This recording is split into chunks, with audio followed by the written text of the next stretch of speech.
This episode of On the Beat is brought to you by Ingles. Shop online with Ingles Curbside Pickup. New curbside stores opening every week. Please welcome Mike Griffith. Hi everybody, Mike Griffith here. Welcome to tonight's Ingles on the Beat show. And here we are. I think we've about hit the dog days of summer where, well, at least unless you follow recruiting, and obviously the Dogs are doing quite well there. And I know all of you read DawgNation.com and read all of Jeff Sentel's stories. So obviously Georgia with some recruiting momentum. But as far as on the field, on the court, Georgia baseball team not at the College World Series. It is going on. We're going to take a look at that College World Series in the second segment tonight. Georgia basketball looks like they've just capped off a pretty impressive class.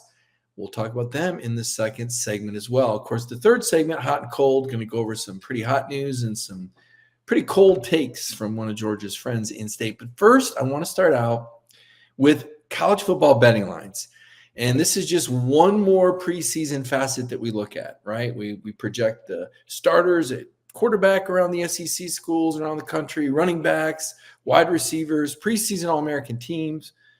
But this is a put your money where your mouth is world. And so the betting line is what people really start to key in on. Like, well, okay, everybody thinks their team is good, and everybody thinks their team has a chance to win a championship. And I suppose theoretically everyone is eligible, and it's possible that anything can happen. But those guys out in Vegas that are building those giant buildings and those water fountains, yeah, they're doing that with other people's money. That means people are often wrong. So they throw out these betting lines, and some of it is based on the perception of how they think the money will be bet. They want the line to be somewhere in the middle because as the line moves, they're able to get a little bit more money either way, and Vegas kind of always wins. The line will give you an indicator, though, more times than not, of how things will play out. And so you compare the betting line, the Vegas guys, with the FPI line, which is based on metrics, who comes back, how much production, success of conference last year.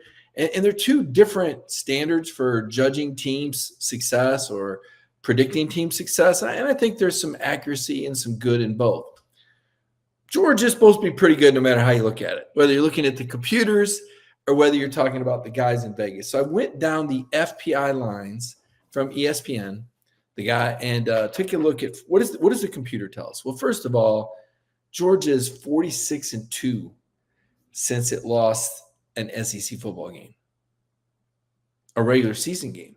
And that was back in 2020 when Georgia lost to Florida in Jacksonville. 46-2 since then. 3 straight 12-0 regular seasons for Kirby Smart. I don't know the last team to have 3 straight 12-0 regular seasons. I mean, of course, the SEC championship games count, and so do the playoffs game for that matter. But Georgia has been awful good. And if you look at the computers, they're supposed to be good again. So I went down the list and wrote down some games and made some adjustments based on home field and things like that. So Georgia, according to this FBI, this computer ranking, a 15.2 point favorite over Clemson. Now, Clemson comes into the year having won 5 in a row, including a bowl win over Kentucky, but not the same firepower that Clemson had when they last played Georgia in 2021. That game was in Charlotte also, which is where the ACC championship games played. So that was kind of like a home game for Clemson, it felt like. They'd been in that arena before and played really well there. A little bit more foreign to Georgia. So Georgia won that game by a touchdown. 15.2, 2 touchdowns. So here's where my logic goes. It's the opening game, and Georgia still has to play Kentucky and Alabama and Texas in the next 6 or 7 weeks after that, I guess through October 19th. If Georgia does get a big lead, how much will Georgia really want to show the playbook? How many players will Georgia want to play in this first game if they get a big lead? So even if Georgia's, say, 4 touchdowns better than Clemson, 3. If they don't leave their starters in the whole time and they don't use their playbook, Kirby gets a lead and he likes to run the football. And it's not just to run the ball, it's to run the clock. More time off the clock means less plays. Less plays means less chance for injury. Game gets over sooner. running the ball also has a less likelihood of a turnover, right? So while I do think Georgia is more than 15 points better than Clemson, I kind of hesitate only because I feel like Georgia will, I don't want to say get conservative because I don't think Mike Bobo's ever really conservative, but let's just say I think they're going to play more guys. 15.2 is a tough number. I'm not here to break all the games down to bet, but I just looked at that number. I said, well, that's a tough bet. Kentucky, Georgia's 3 touchdowns better, but the game is at Kentucky, and you have to allow for what the Clemson game could take out of Georgia. There's a potential for attrition. I think Kentucky's going to be really good. They're one of my surprise teams because I have so much confidence in Brock Vandagriff and Jamon Dumas-Johnson, the 2 transfers from Georgia. I mean, you're talking about 2 of the most popular players on the previous Georgia teams. I mean, Brock and JDJ are, locker room magnets and great leaders. And I think Mark Stoops is a really good football coach. Even though he has yet to win the East, which there is no more East, he's been there a long time. In fact, he's the only coach who has a longer tenure at his current school than does Kirby Smart. 17.6 is the line. Sounds about right. Alabama, 2-point favorite based on the line, given the Tide 3 points at home in Tuscaloosa. I mean, that's the intangibles. Georgia's got to go back to Tuscaloosa again. And the last time these teams played the regular season was 2020 in Tuscaloosa. So I thought Georgia might be due the game back, but I guess we're going to have to wait another year for that when Alabama comes to Sanford Stadium. So the line with an adjusted 3-point home field advantage is Alabama by 2. Then you have the Texas game in Austin on October 19th, the same week as an F1 race. So hotels and plane tickets are at a premium. Georgia only a 1-point favorite after you allow for that home field advantage in Austin. I don't want to rain too hard on Texas because I do think there's a chance they could be really good. But there's a part of me that wonders if going from the Big 12 week-to-week grind is different in terms of the physicality and the potential for attrition than maybe what Texas will face playing in the SEC from week to week. Even though they have a relatively easy SEC schedule, it's still an SEC schedule. So Georgia -1 over Texas, I don't know. Ole Miss, Georgia, 11-point favorite, and that's with the Rebels getting 3 points for home field advantage. I kind of like that. Now, I know that Ole Miss is remade with a lot of junior college players, the number 1 junior college signing class. I know that quarterback Jackson Dart comes back, but I just don't feel like Ole Miss is good enough up front on the defensive line to slow Georgia down. If Georgia can run the ball effectively, anybody they roll the ball effectively on, they're going to beat. And I think they're going to handle Ole Miss pretty easily. Tennessee 13. Okay, that's here in Sanford Stadium. That's given Georgia a 3-point bump. I think the ESPN FBI feels like Tennessee is going to be better than most people think. I do too. I think Josh Heupel's a really good coach. I think his offense is friendly and easy to pick up, and I think elite athletes, a lot of them like playing in that kind of offense. So 13, though, is manageable. Georgia's really good, and Tennessee's offense is going to have a hard time with the front seven, the amount of pressure that Georgia can bring this year. Georgia Tech, Georgia's a 27-point favorite in clean, old-fashioned hate. And there was some off-the-field news on that earlier in the week, last week, that we will talk about. Plenty to say about that. Before I turn my attention to segment 2, I came up with 3 players that I really think are going to be the key to this football team and what these 3 players would need to do in a nutshell in order for Georgia to win the national championship. So the 3 players, I start with Etienne always, Trevor Etienne. I think that Trevor Etienne is the most dynamic running back I've seen at Georgia since DeAndre Swift. I think this guy's really talented. He's got great speed. He's explosive. I think he catches the ball in the backfield. That versatility is huge in the offense, a guy you can move around. Remember how when Georgia needed to play, it was get the ball in Brock Bowers' hands. I wonder if that will be Etienne. Maybe to a lesser extent. I know they like Lovett as well, but if Etienne can have the Brock Bowers effect, I think that's one key to another national title. Carson Beck, obviously. The quarterback on every team is key. Their growth is key. Their maturity is key. Their leadership is key. I kind of compare Beck, though, to year 2 of Stetson Bennett. It's almost like Bobo's had a year now to work with back and know what he likes. And he also knows what he's getting in terms of the skill players. So you give Carson that full year as a starter, that comfort zone on the field, those stripes on the shoulder. He's been there, done it now. That's going to matter to his teammates. And can he show the same amount of improvement from year 1 to year 2 as Stetson Bennett did? If he does, I do think he'll win the Heisman Trophy. Number 3 is Mykel Williams. And Mykel is a guy that they're going to play at defensive end some, but he'll also play a little bit inside a tackle in pass rush situations. Bottom line is when this guy's healthy, he's a dominator. Can he have the Jalen Carter effect?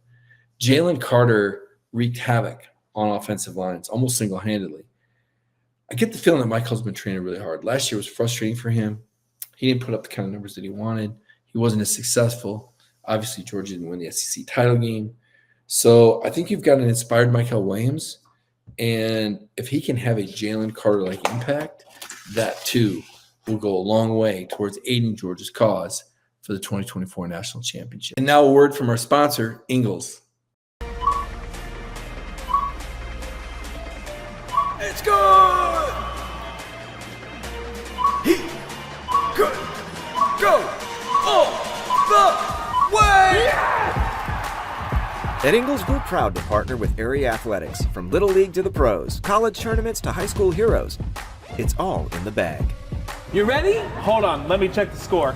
Ingles, low prices, love the savings. Welcome back. Obviously, College Baseball World Series is underway. Plenty of games. SEC looking really strong. Of course, a lot of Georgia fans were hoping Georgia could be there. They were this close or this close or this close. Depending on your angle on slate offers, deep fly ball to center field. Could have been a 3-run home run or at least a 2-run double or triple.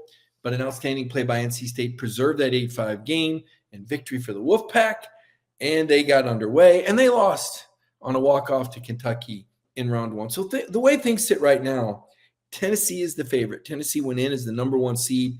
Tennessee right now, where they sit as this show being taped on Monday, will play the winner of Florida State and North Carolina and only needs to win that game one time. The winner of North Carolina and Florida State would need to beat Tennessee twice to get to the finale. So the Vols are sitting in a really good place. In the lower bracket, Kentucky, Texas A&M were the game 1 winners on their respective sides.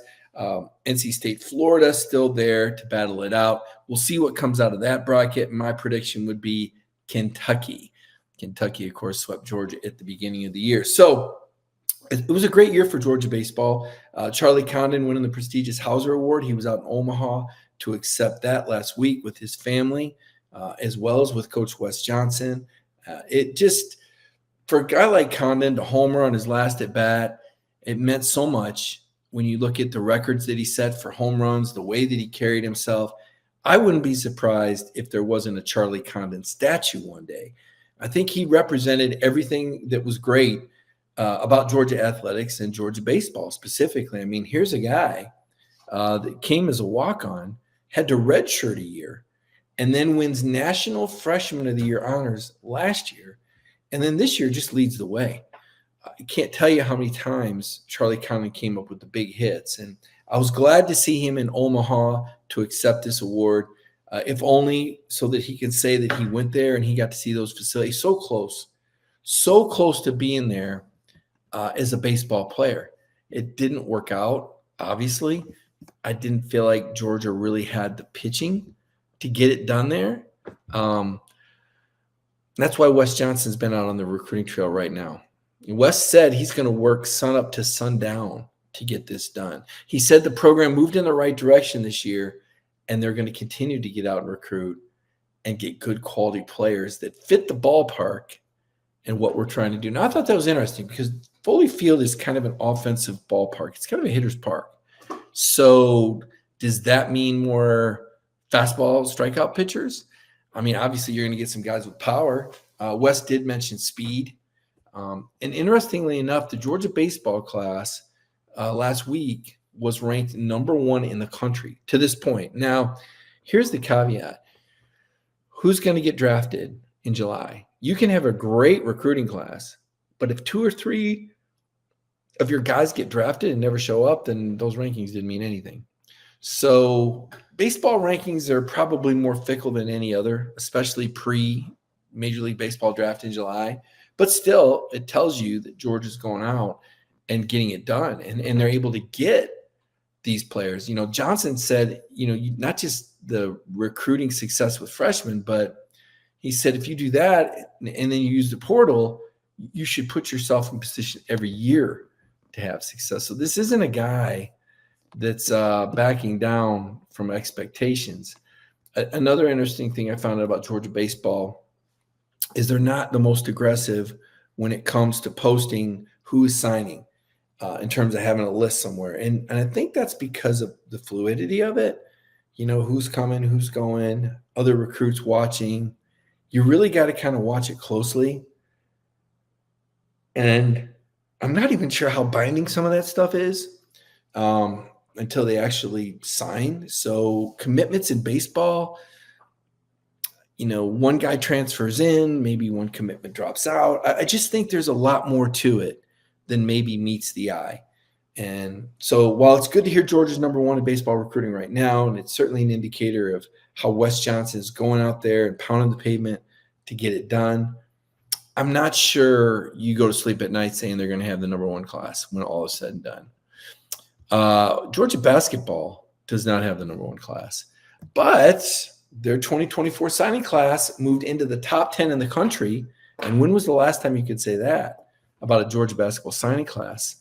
When they were able to get Savo Dresvik on Friday, a point guard out of the DME Academy in Daytona Beach. Now, Savo was originally classified for the 2025 class, moved up to the 2024 class. He's 6'3" and 198 pounds. He's ranked as the number 31 player in the country by On3 and number 63 by 247 Sports.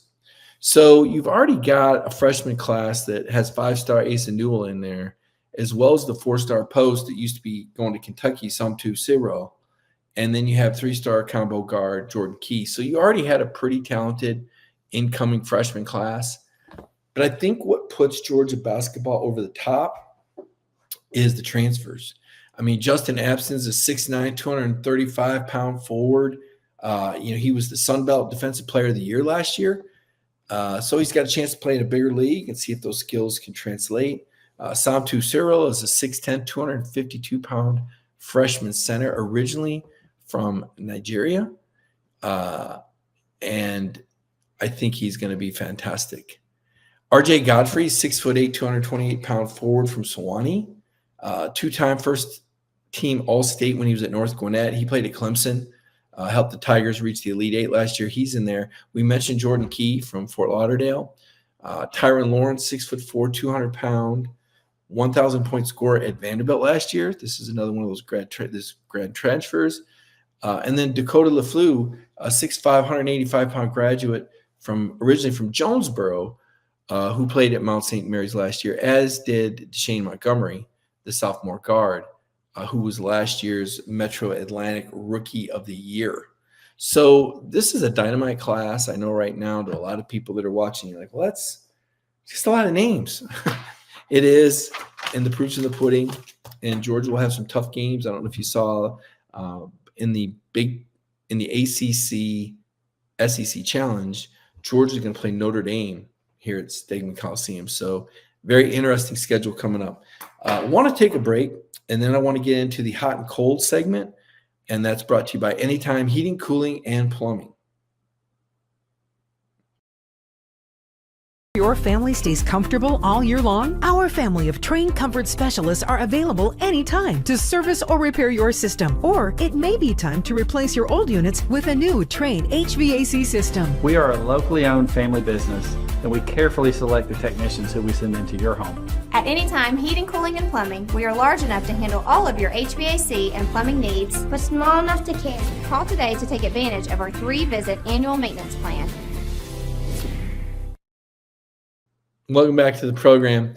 The Georgia Tech rivalry has always struck me as a bit stale, honestly.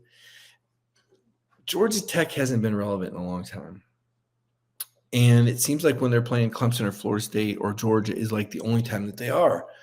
But a year and a half ago or so, when Brent Key emerged as a candidate and I had a chance to go to Atlanta and talk with him, I really like this guy. I mean, he is bona fide and legit. And you remember when he took over near the end of the season, the Jackets played much better with him. In fact, you could argue they outplayed Georgia the first half of that eventual Georgia win in 2022. I like to say that Brent Key is Georgia Tech's version of Kirby Smart because Key played there. He was an offensive lineman. He was a team captain. He knows what it's like to beat Georgia. Tech beat Georgia 3 of the 4 years that he was there. And like Kirby, he doesn't really mince words. I think his players take him seriously and know that when Brent Key's telling you something, it's not going to be, there's not going to be any decor on it. It is what it is. And I think his players understand that. I see a tougher, more driven program. But I think Brent Key probably got a little carried away. Now, granted, he was at a booster function when he said this. He was at the Scheller College of Business when he said, "There's nothing I hate more in the world. It's probably the only thing I actually hate," when he was speaking about the Georgia Tech rivalry. He said, "When I hate, like truly despise everything about it, I really do." Now, that's how he's supposed to feel. But feeling it and saying it are two different things.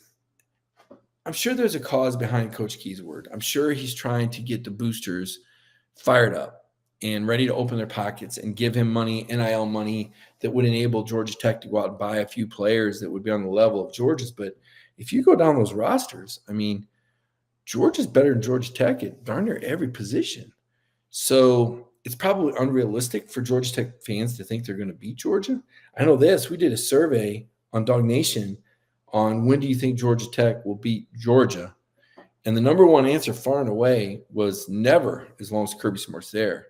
So I give Key some credit for poking his chest out and saying what he had to say.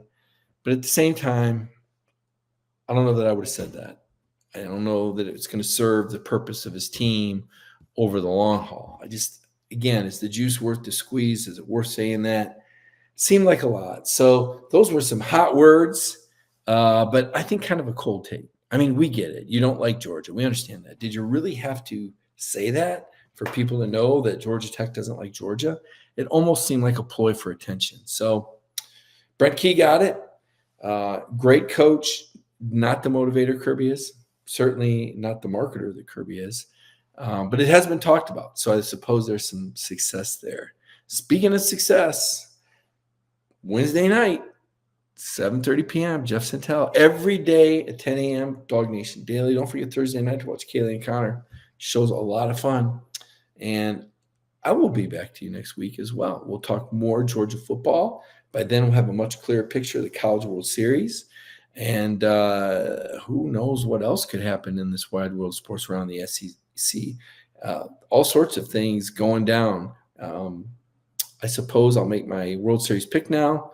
I'm going to bore everybody and pick Tennessee. They look like the best team there, and they've got the easiest path, so we'll go there with it. And then we'll soon start talking about SEC Media Days, which are going to be in Austin, Texas. So for my producer, Kaylee Manziel, I'd encourage you to watch DawgNation Daily every day at 10 a.m. Jeff Santel on Wednesday night at 7:30 before the hedges.